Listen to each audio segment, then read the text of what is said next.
The potential food shortage and the way forward.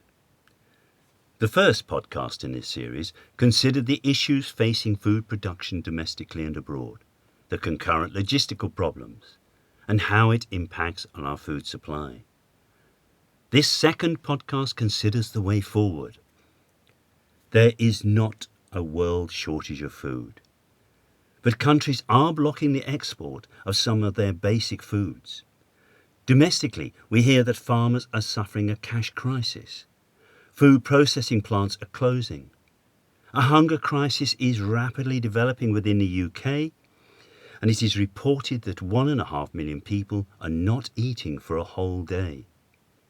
The danger is that if it is left to the market to resolve, food supply could become increasingly patchy, and with prices rising beyond the reach of those most needy. The Grocer magazine is already reporting that retail visits are not decreasing, as shoppers are now going to different stores and convenience stores to fulfill their needs. Reliance on food banks and handouts is increasing daily. Supermarkets are incredibly efficient at bringing food within our reach, but they do not control all the elements of production and are reliant on market forces. There are some good news stories. Already we are seeing creative solutions being introduced and an increasing involvement by government in recognition that this is a crisis that affects the nation and has to be organised nationally. At a local level, look at Couplands.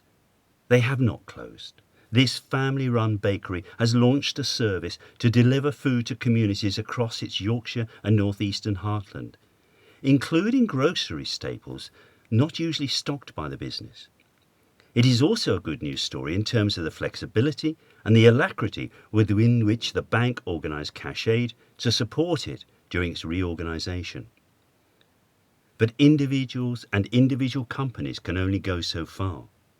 It is vital that our government sees that it has a pivotal role ensuring that safe, nutritious food is distributed on time, every day, to everyone. It is time to think the unthinkable about food.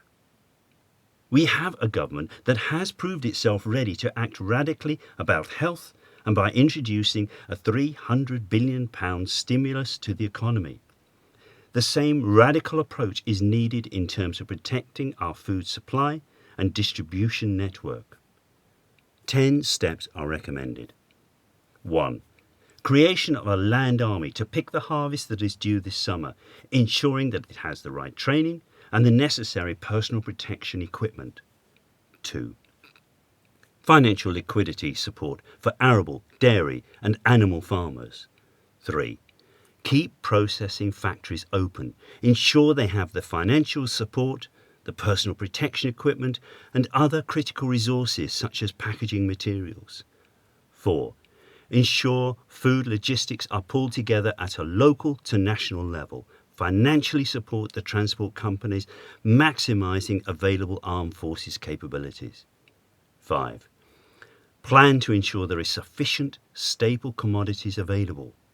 If necessary, converting non-essential food production to staples. Being prepared to ban advertising for drug foods such as sugar-based and saccharine snacks and also salt-based snacks. Have plans developed at national, regional and local levels for the introduction of rationing of staple foods that we need for a healthy, balanced diet. 6. Control prices of essentials. Make profiteering illegal. 7. Food deliveries to the vulnerable. Up to 7 million are at risk from the aged to children. Issue clear funding and guidance from government to local authorities and charities to ensure that alternative networks to supermarkets are kept open and the armed forces' logistic capabilities are brought to bear alongside private sector logistic companies, many of whom are desperate for business. 8. Standardise the food production packages to those shielding, ensuring that it consists of a nutritionally secure diet. 9.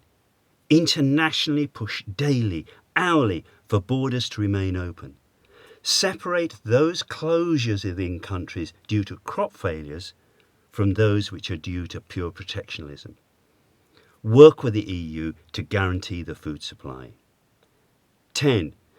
Participate in and support the government and the attempts by ex-ministers and prime ministers to work together globally before the virus consumes the poorer countries of this world and turns a food supply problem into a shortage crisis.